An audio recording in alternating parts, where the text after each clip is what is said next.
the Japanese legal system, specifically in private law area, is extensively influenced by the German law, while French law principles can be found in some areas as well. This development leads back to the Meiji period and end of the 18th century, beginning of the 19th century. But it must be, of course, emphasized that the Japanese law is not an imitation of these systems, as it has maintained own rules, legal understanding, sense of justice. First, the insurance market is, of course, one of the largest in the world. We know that the life insurance market is the second place in the world, and the non-insurance life markets, I think, third or fourth place. We have, comparing to other countries, very little companies working in the insurance business. According to the FSA, last year it was 42 life insurers doing business here in Japan and almost 55 non-life insurers. And there are total 22 or 23 foreign insurers doing business here in Japan. So that makes it actually, if we exclude the foreigners, less than 100 companies. Within the EU, the most insurance companies are in France, with more than 450. You have just heard from Köksal Sahin, a lawyer with KPMG Law in Germany, currently seconded to KPMG Japan. Köksal has earned his PhD in comparative law by analyzing Japanese insurance law, identifying influences and contrasting it with other jurisdictions. By working internationally, he has also developed a nuanced appreciation of the Japanese insurance market. So let us dive right in.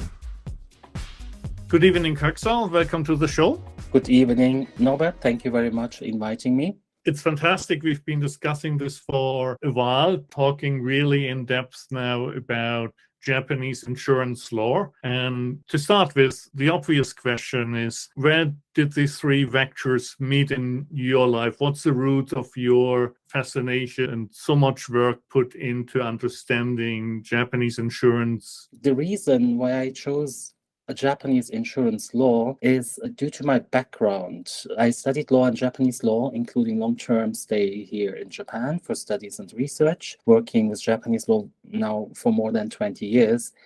And not only academic level, but also with legal practice as an in-house lawyer, or lawyer advising clients with German, Japanese, and EU Japanese business. Among them, there are also some insurance companies from Germany who want to invest in Japan, or vice versa, Japanese companies who actually invested in Germany, for example, and life insurance company, and advising them on different aspects regarding legal framework and business cases. When you ask me why insurance law, as for the insurance law, I earned the expertise actually in the Japanese insurance law writing my PhD in comparative law about 10 years ago, comparing the Japanese, German, and UK law about the duty of disclosure of policyholders, which is duty for policyholders upon concluding an insurance contract, which is absolutely indispensable for insurance undertakings for their risk assessment.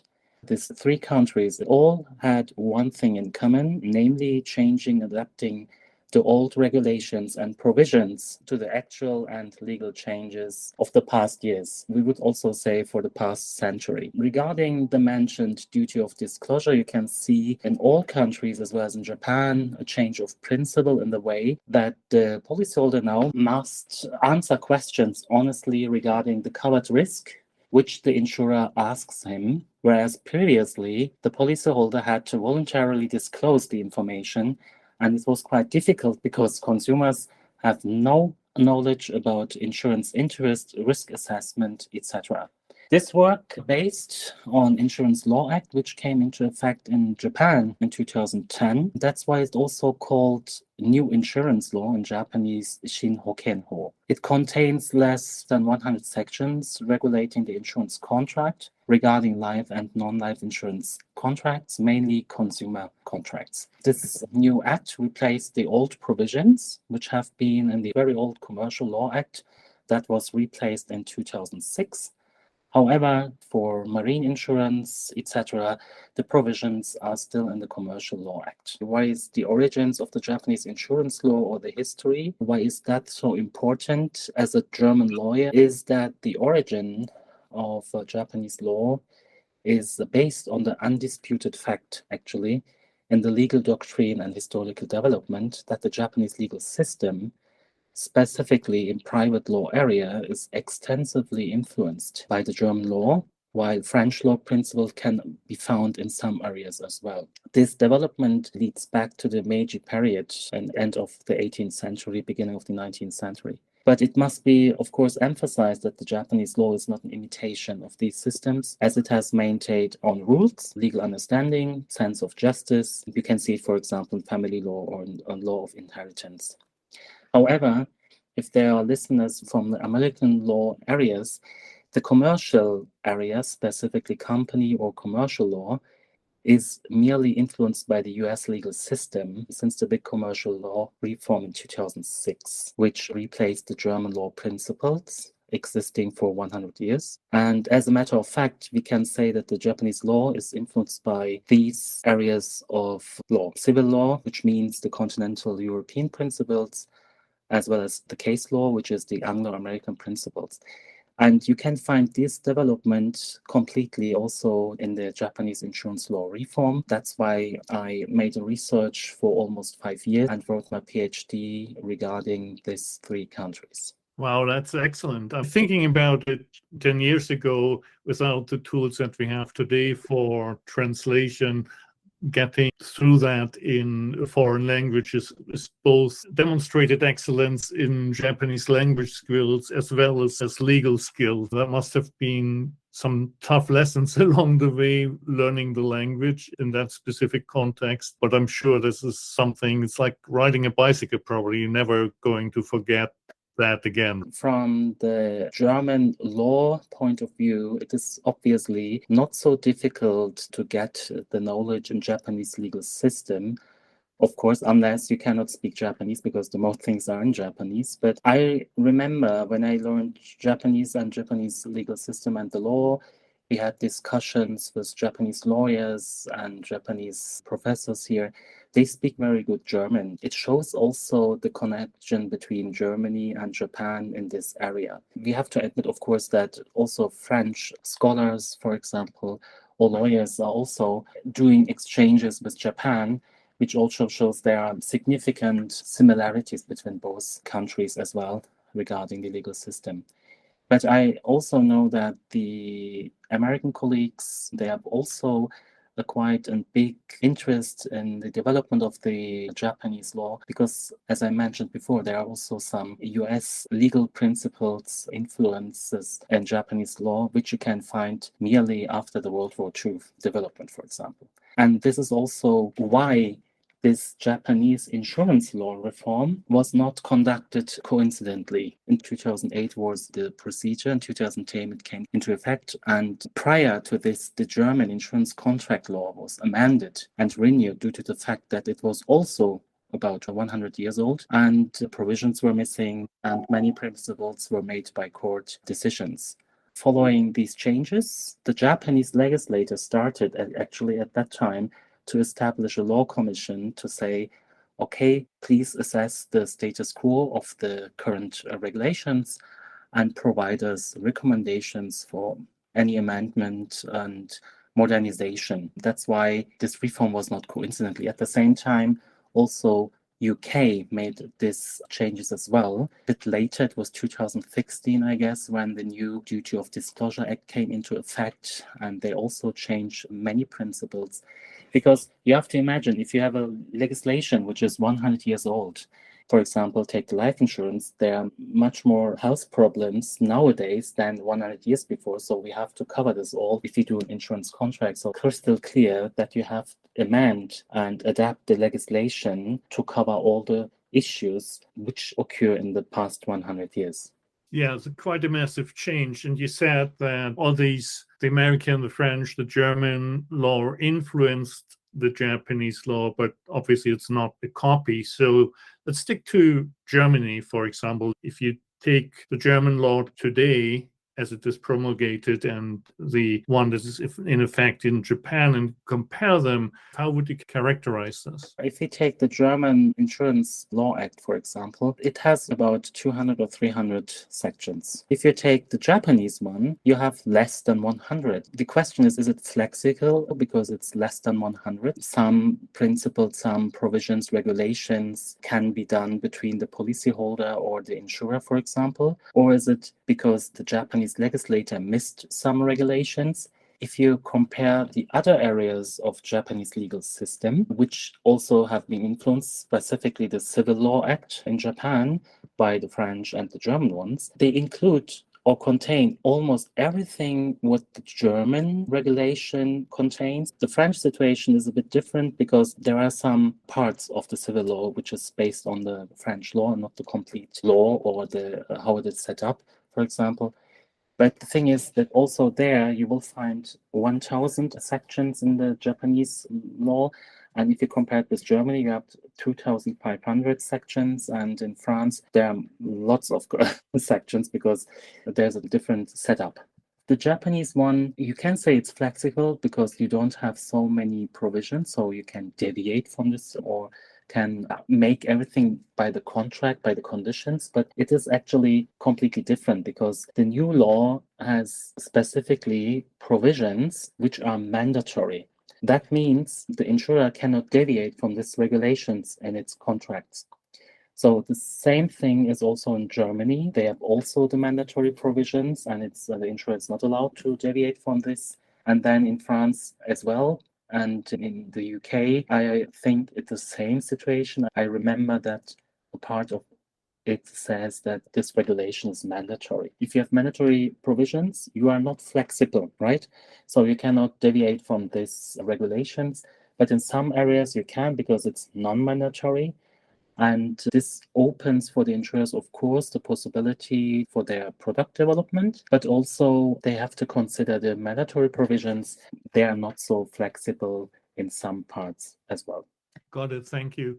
So if I take an operational angle, then say some of your clients clearly are international businesses. If you had a European insurer wanting to establish an insurance business in Japan versus a Japanese insurer establishing operations in Europe, is this equally difficult on those sides? It is not equally difficult, but it's difficult for both. Let's start with the Japanese insurer who wants to do business in Germany. He has many opportunities. One opportunity would be to invest in an existing German insurance company, for example, which we've done for the insurer, I think 7 years or 8 years ago. They invested to a German insurance company. But the problem is, in that case, they have less than 15%, the German company. So if they want more than 15%, we have EU regulations, which regulates then that the solvability of the mother company here in Japan must be considered in the business in Germany. That is an issue for the Japanese companies to say, okay, I can only invest for a maximum of 15%. The second possibility would be that the Japanese company establish or set up a subsidiary in Germany. And in this case, if they do a subsidiary in Germany, they have to provide a percentage of their premium income, which is in Japan. They have to move it to Germany because Japan is outside EU, which means there's a third state in this sense. This is also, and of course, a problem for Japanese companies who have their premium incomes here in Japan. These two aspects you have to consider as a Japanese company if you want to do this in Germany. Whereas if you compare the German ones who wants to come here to Japan, the Japanese legislation is quite strict, which is actually not a big issue because the Insurance Business Law Act is also based on the German Insurance Business Act, the Business Law Act. So there are quite big similarities. So for a German company, it would be easier to access the market in the sense that they know the regulations here in Japan. However, there are also many different provisions and regulations which have to be considered. One is, for example, the Japanese insurance business law, which also regulates the solvency of a company. For example, the solvency margin ratio, which we call SMR. And this is actually an indicator used by the supervisor, which is here in Japan, the Financial Service Agency, to ascertain the extent to which the insurance company, of course, can meet payment obligations in the event that risk exceed the normal anticipated level. The Japanese one is a bit different because in Germany and in Europe, we usually have the Solvency II directive, which is in Germany also to the German law and the German insurance business law as well. Because in the European Union, they have a different way of doing this solvency regulation in the company. However, and this must be also here emphasized, that in 2019, the FSA set up an expert commission with the task to make a proposal for a new solvency regime. In 2020, there was a report of this expert commission, and they recommended, similar to the Solvency II, an economic valuation of the insurance company, and based on that, to provide the solvability of the insurance company, which means that the Japanese legislator, the government, is thinking about to introduce as well, like in the Solvency II regulation in Europe, a three-pillar system. Based on that, the solvability can be assessed. So for German companies who wants to come to Japan, there's also the same, like the Japanese one who's doing business in Germany, they have to set up a subsidiary here in Japan, because otherwise they are not allowed to do business here and cannot make insurance contracts. The other possibility would be also,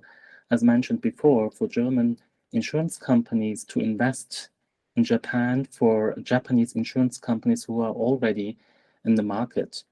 In some cases, the investment was also regulated to a certain percentage, but this was also amended some years ago to give the possibility to the insurance companies to buy, for example, insurtech companies, to not only cooperate, also to buy them and to proceed with insurtech.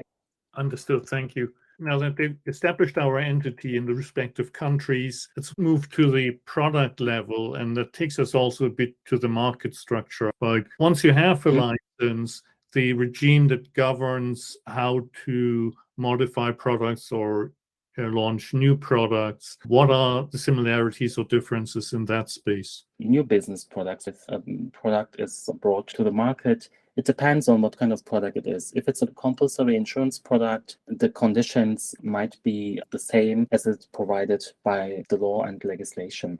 There are some examples of conditions which insurers can use and adapt to their business. Some insurance products in Japan have to be approved by the supervisory authority. It's the same in Germany. If you have, for example, fake products which are under certain regulations which has to be met, these products are also approved by the German supervision authority. If an insurance product is also under the section General Policy Conditions or Statement of Business Procedures, etc., if they request for approval for a product by the insurance company, the supervisory authorities examine whether it complies with the standards prescribed in the Insurance Business Act or by the insurance contract law, the insurance law which came into effect in 2010.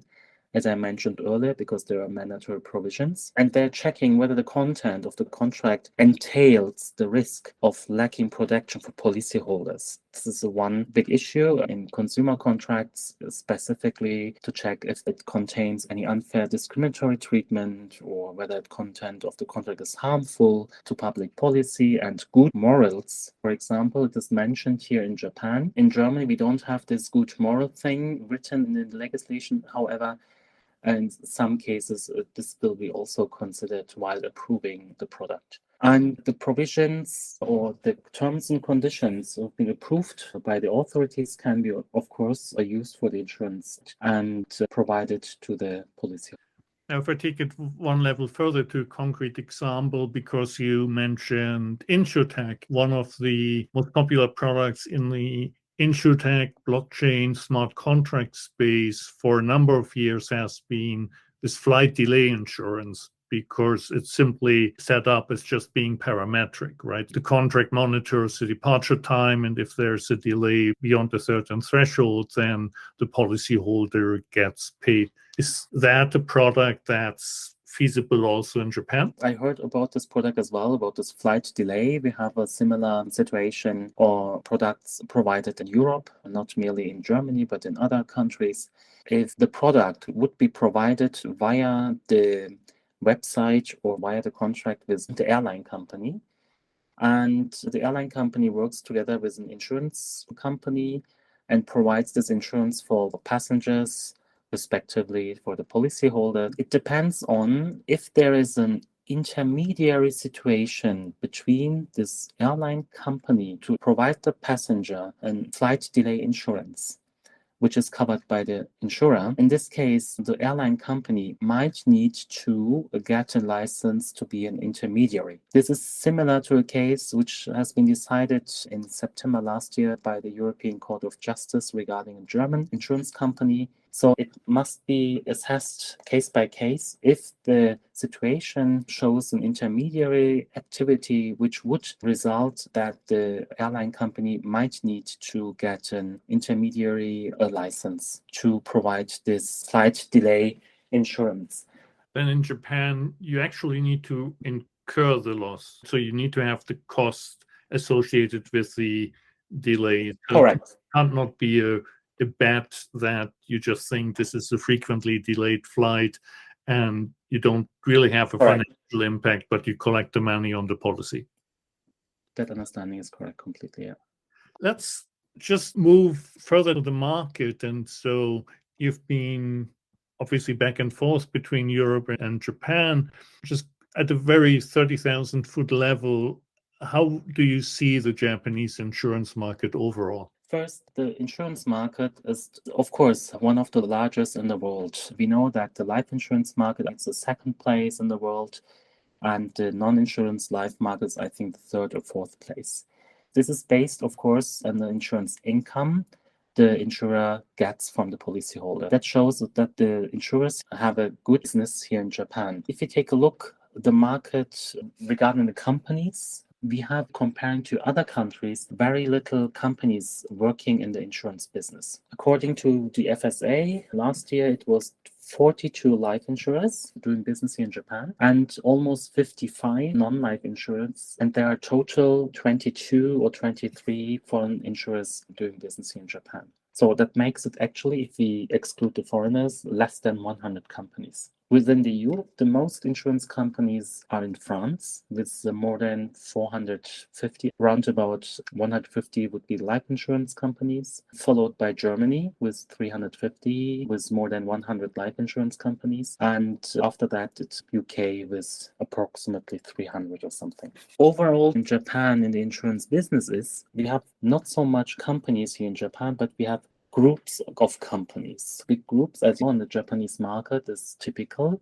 So we have in the life insurance businesses as well as in the non-life insurance group companies holdings. This is why the Japanese insurance business and insurance market could survive the last 30 years. Specifically also in the life insurance area, because we had in the 90s specifically the changes, the deregulation, etc. We had a rate of minus 0.1 or something, or already I think sometimes also -1. This is why other countries looked over to Japan, how they can survive in such kind of development or development in the past 30 years. And actually, due to a situation that insurance companies, holding companies working together, so they could survive in a way that they helped each other to survive the situation the past 30 years. But the thing is that in the past 5 to 7 years, we see a change of this development. And we think that holding companies will not exist in the next 5 or 10 years in the way they existed until today. So this would be actually the possibility for foreign companies to enter the insurance market here in Japan. I think this is also something the government realized. That's why also they set up this Financial City Tokyo Association to provide information for foreigners, foreign insurance, foreign investment companies to invest in insurance business, because the guidelines from the FSA has been translated since 2 years now. The licensing procedure can be conducted in English and not only in Japanese. Trying to find solutions to get foreign insurance or foreign financial companies to Japan. I think that will be increased in the next few years, or maybe in the next 5 to 10 years, and will provide for companies outside Japan to come to Japan. That would be welcome. Given the numbers that you stated, like 22 foreign insurance companies in Japan, obviously some of them might just be doing commercial business and not necessarily consumer, but quite a few of them do. And if you compare that to the banking market, where really we don't have any foreign retail bank left in this country operating at any scale. So the insurance market, at least by the number of foreign companies participating, seems to be a bit more international than the banking market.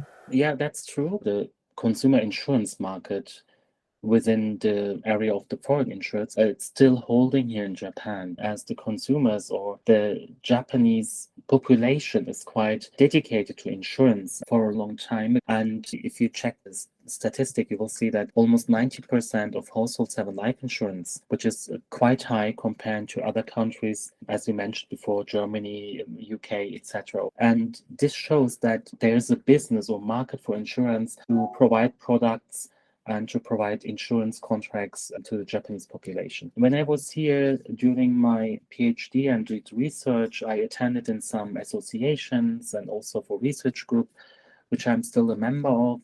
And I learned at that time there was a saying here in Japan that if you do just collect your money monthly, this is a kind of triangle, which is called in Japanese chokin wa sankake, because it comes more and more with time. The saying goes further with the part that insurance it's not a triangle, but it's a square.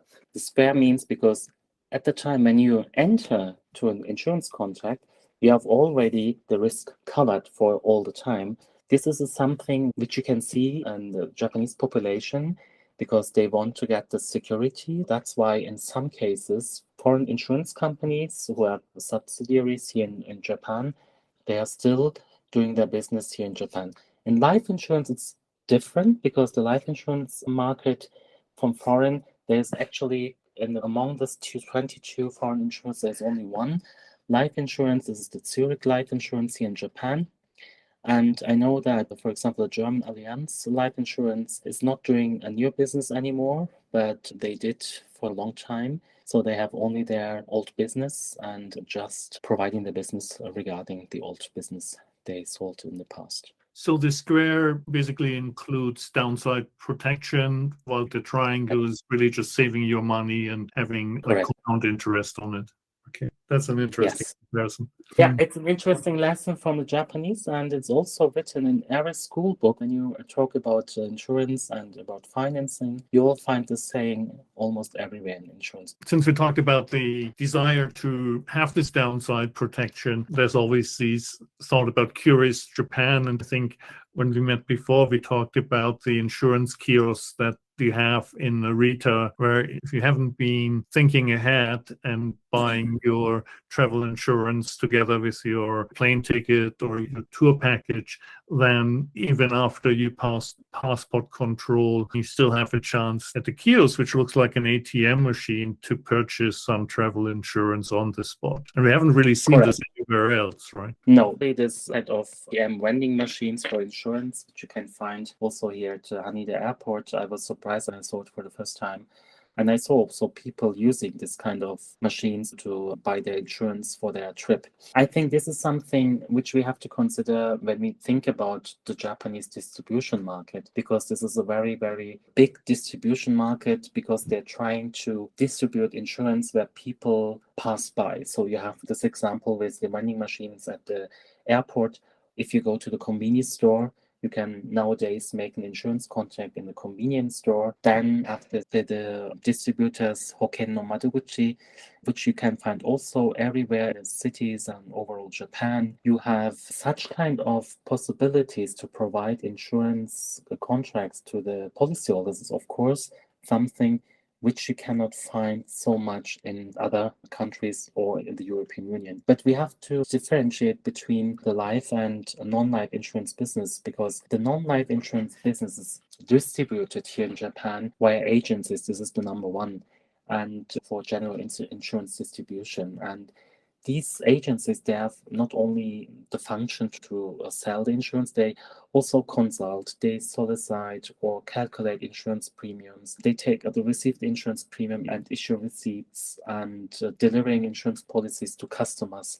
This is also based on the historical development after the World War II, when many people needed this security and where the insurance company started to selling insurance contracts. The further possibility is the direct distribution. Of course, we have here in Japan also insurers directly via internet, for example, operated by insurance companies or the agents. We have in this case also divided into two different possibilities. The one is the offline transaction, which means a policyholder can go on a website and just push the button that he wants to enter into a contract and then meets the salesperson or the agent to conclude the contract and getting all the materials and then returning the application form, because here in Japan, you're required often to use your seal. And in this case, you can just seal the contracts and give it back to the agent. As the online transactions, the applications made directly online, the premium payment is uniquely processed and are usually settled with the credit cards.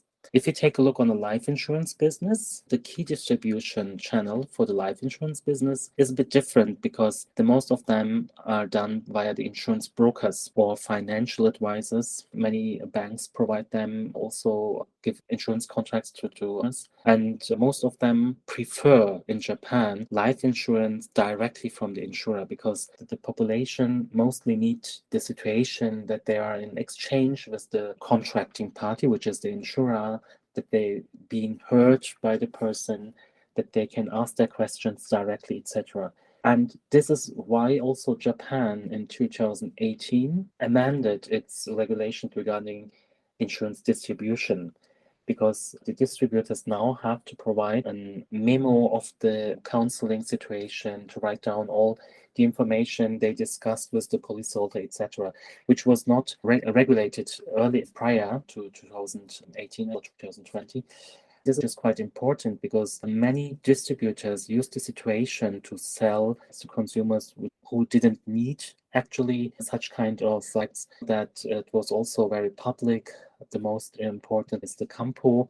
Kampo is the postal insurance made very easy. It has no such high premiums. 3 years ago, it came out that they also sold insurance contract which the policyholder didn't need. And this situation resulted in the case that the managers resigned from their positions, and also they were not allowed to sell insurance contract for 3 months by the financial supervising authority.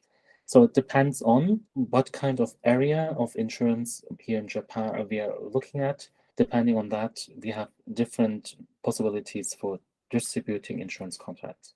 Wonderful. So I think we've come full circle. We have discussed quite in depth the legal aspects, the history of the law, the influences that come from different foreign regimes. We've discussed establishing an insurance company, launching products, and also finally covered fusion, which is quite amazing breadth and depth here in this conversation. So thank you very much, Köksal, for taking the time and sharing your expertise. This is a very unique topic. There's not many international experts that can talk to this at this level of detail. So really appreciate you taking the time.